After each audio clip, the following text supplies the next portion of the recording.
Well, good day to you. First of all, I should introduce myself. I'm Benjamin Franklin. I am a printer from Philadelphia, and I'm most noteworthy in colonial times, although I've had some fame past my expiration date. But my reason for being here, and where here is in the Allegheny Mountains, part of the Appalachian mountain chain in the colony, and this is the far western edge of the colony of Pennsylvania. Now, what's significant up here, we are pretty, way above sea level right here. And this monument was erected in 1913, so long after my demise. But what's significant, it's the grave site of Major General Edward Braddock that was commissioned and ordered by the king to assemble and bring the king's army to the frontier to drive out the French forces that were starting to occupy the Ohio Valley, which is in that, well, which would be in that direction. And General Braddock's army came from this direction. Now, what's significant about the Ohio Valley? Well, as we came to find out, and the English did as well, that the French were making incursions down from Canada on through the southern part of the colony into the Ohio Valley to gain control of the most fertile land in the fur trade, all the commerce that they foresaw as the future of the colonies. So what Major Braddock landed in Alexandria, Virginia, and it was in 1755. Now, prior to that, a young major of the Virginia militia, George Washington, came up through this way from that direction, and he moved with a small force of his first trip here was sort of to cut a road and a survey party to see and report back to Governor Dinwiddie how much incursion was going on in these lands. And he did that. He managed to get to the fork of the Ohio, actually met with some French, and was most forcefully told that the French had no intention of leaving. He reported this back to Governor Dinwiddie, and the governor promptly allowed him to form a militia of Virginia soldiers to come through here and drive the French off. Well, he did that and came up through here in 1754, in the summer of 1754, and right over in that direction, only a few miles, is Fort Necessity, which Washington built. And the reason it was built is he did make it down toward the Ohio, but was driven off by he's really, the worst of it came in Jumonville. He never got to the Ohio, but he went a little further, a few miles down this road to Jumonville Glen, encountered some French and some Indian allies of the French that were part of the Iroquois, and they were encamped in a glen in Jumonville. They were not aggressive. There's lots of controversy about what had happened. They encountered each other. Washington had a few Indian guides and made an agreement with the Half-King, an Indian tribe.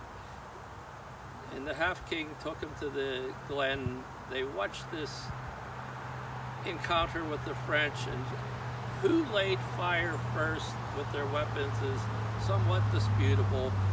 But unfortunately, the ensign de Jumonville took a shot and was seriously wounded as Washington gathered up his forces, and the French that were wounded in this skirmish under British rule and under militia army rule, that you tend to your wounded, tend to the officers. Well, the half-king decided of his own volition to come at the French ensign, Jumonville, with his tomahawk and finish him off. And to the appall of Washington, who was only a mere 22 years old, his first time in any encounter with military combat,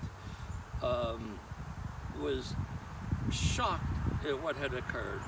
So Washington retreated back and built Fort Necessity not far from here. Now this is an interesting, that plays in the dynamics of what's going on in the Ohio Valley. There were many land interests and companies formed, the Ohio Company being one of them, where wealthy colonists, British Parliament members invested in. So they had a keen investment in this land. The French too, under the King of France, had an interest in this land as well, because they controlled Canada and were making incursions southward. Their goal was to control the Mississippi River, and if they could do that, they would have a great foothold in this area. So, thus, King George II, it was, commissioned his army to sail off to the Americas, and he landed in Alexandria, Virginia, in 1755. The Braddock met with some of the governors of the various states, inquiring about funding to fund this expedition. It's massive. He brought 1,400 British regular soldiers, and their supplies, 13 cannon. And it was an ambitious, very ambitious project for colonial times. Well, the governors weren't too keen about being commanded by General Braddock to tell the assemblies to come and put up the money for an expedition. They thought it more successful if he'd asked politely, which just was not in his nature. But be that as it may, Braddock started to move his army on westward.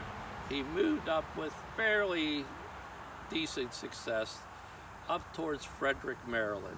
And there he encamped and was trying to provide provisions for this expedition. While provisions ended, what it would involve is certainly enough food. Absolutely necessary were wagons to haul all the supplies, food, and everything they needed, wagoneers, teams of horses. There were those that followed along, a lot of women followed, that would take care of the troops, do the cooking, the laundry for the British soldiers, and thus sustain this expedition. Now, the problem when Braddock arrived at Frederick, he had some of his officers to go up and commandeer wagons. Well, these wagons, they came back with about, a dozen or so, maybe 20. Half of them were in disrepair. The farmers in the area were not willing to just give the British Army their best wagons. So I was contacted in Philadelphia by our own governor and assembly to go to Frederick, meet and talk with Braddock, and which I did. I sort of had a guise that I came in the role of postmaster, and presented to Braddock that my goal was to meet with him, establish some dispatch routes, a route where his messages could get back to Dinwiddie and eventually to the king through his expedition. Now, once I got there, and I had my son William with me. He came along to Frederick. We met General Braddock. We had a fine evenings of dining and conversation that maybe were through 5 nights. Braddock seemed very disturbed about his failure and just the attitude of the colonists of not being on board with this expedition to protect them, he viewed, and as a lot of those did. Well, Franklin suggested to Braddock, maybe I can help. I have access to a lot of farmlands and farmers in Pennsylvania. I think I can procure you the 150 wagons that you need. I went forward and advertised in the newspapers, printed broadsides. I asked Braddock for specific terms. How much would they be paid? And we set a scale up.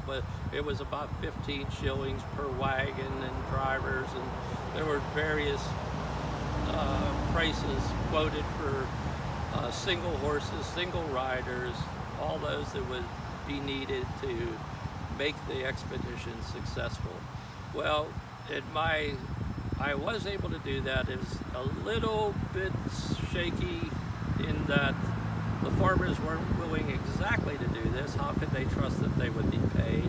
I created a bond issue to back up the claim if they would have them. But we were certainly, and Braddock as well, were certainly of the mindset that the expedition would be successful. We drive off the French, continue on northward towards the Niagara, and push them back into Canada. Now, this brings us to the grave site. The expedition did get underway. It came up through here. It moved. We had 1,400 regulars. There were another 1,000 of support. There's 2,400 people moving in a column 4 miles long through the frontier and woods that were basically small trails that might have been cut earlier. Washington cut some trails earlier in his previous trips to this area. Braddock had needed something about 12 foot wide. Axemen moved ahead. Slowly they carved a road up this way, which is actually part of the national road that is a highway here today. It's a 2-lane highway, but a first actual federal road in the United States, in the colony. Now, Braddock made his way up here. He got past this point, continued on towards the west, down behind the monument, till he finally got within 9 miles of Fort Duquesne, which the French had already built and occupied. Well, Braddock thought, well, we can easily lay siege to the fort. We have 13 cannon that can fire on the fort from high ground. This will be in short order in 3 or 4 days. The problem was the French had scouts everywhere. The movements of Braddock's expedition were given to the French at the fort, and Captain Daniel Boujou mustered up his French soldiers on the day before Braddock intended to arrive at Fort Duquesne. They went, and Braddock had the assistance of the Indians that were helping, or no, Boujou had the assistance of the Indians. So he had about a few hundred of his men, another few hundred Indians. They went forward out of Fort Duquesne. The front of the army engaged these men and soldiers, Indians, savages as they were called, although a sidebar, savage comes from the French word meaning those in the woods. So Braddock encountered fire from both sides of a narrow way from the Monongahela River after the They were working their way up to move down towards Fort Duquesne. It was a surprise ambush. Braddock had called his men to form a line. He envisioned that the French would form a line and they would just have at it, and he felt confident. That did not happen.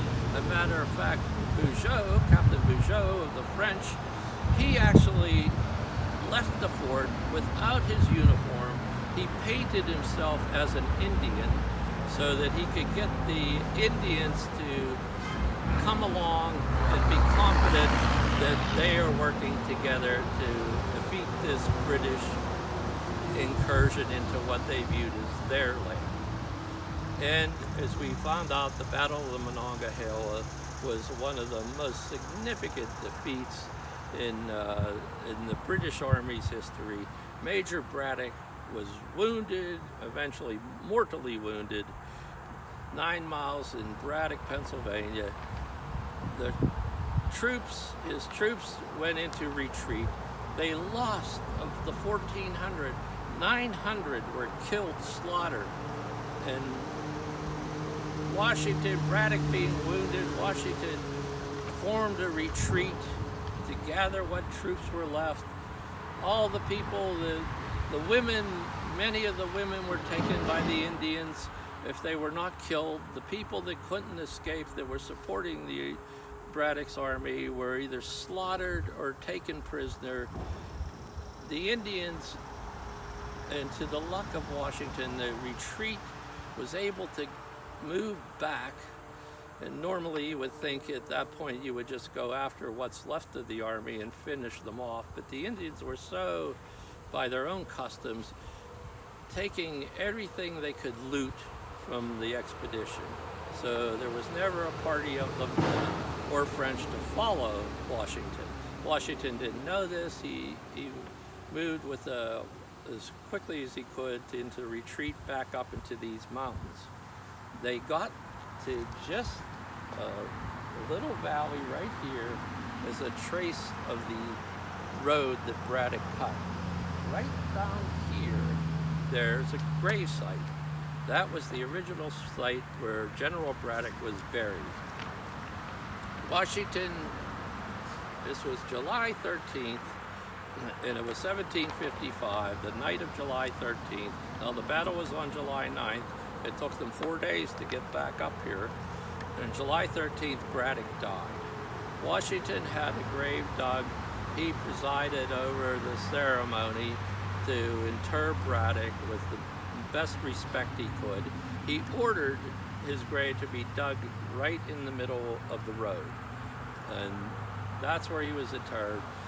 He ordered the wagons and troops that were left to march over Braddock's grave so there would be no evidence that the grave would be desecrated. That grave down this road with a small marker today was undisturbed until 1804, when some work was done on this road to improve it, and the workmen stumbled onto some bones, and within those bones there were some British officer buttons. So they were pretty sure this was the grave of Braddock. Now, those bones have an interesting story. All graves, it seems, sometimes in old history has a little bone story. Well, these bones were dug up. The road workers kept souvenirs from the find. Some of the bones had actually made their way to Philadelphia and ended up in a museum there that were eventually sold to P.T. Barnum, that moved them to New York. A piece of the vertebrae is told, and we can't be exactly sure, but somebody knows, is in Walter Reed Hospital in Washington. So what bones were still able to be gathered, the local magistrate here ordered that they be returned because the townspeople were clearly aware of them. So they were returned. They were gathered up as much as we could, or they could, and in 1913, the grave was moved from the trail or in 1804 was moved from the trail and interred on this little knoll here without a monument. In 1913, the monument was erected and they had a dedication ceremony here. The speaker was Philander Chase Knox. He was a Secretary of State under William Taft, McKinley, Woodrow Wilson, and I think a little part of Teddy Roosevelt. Now these presidents I have not as much familiarity with, but this brings me today. My association with Braddock had a profound effect on me, and General Washington as well. And we both admired Braddock. We were skeptical of his exuberance and warned him about Indian ambushes and to be able to fight in the Indian style. Braddock, being the staunch officer he was, thought that the savages would be no match for British regulars. But as it turned out, the failed expedition and defeat ended sadly with this grave where General Braddock is still interred today. So I thought you would be interested. I'm glad you stopped by on this beautiful day, and I'll see you again at another spot.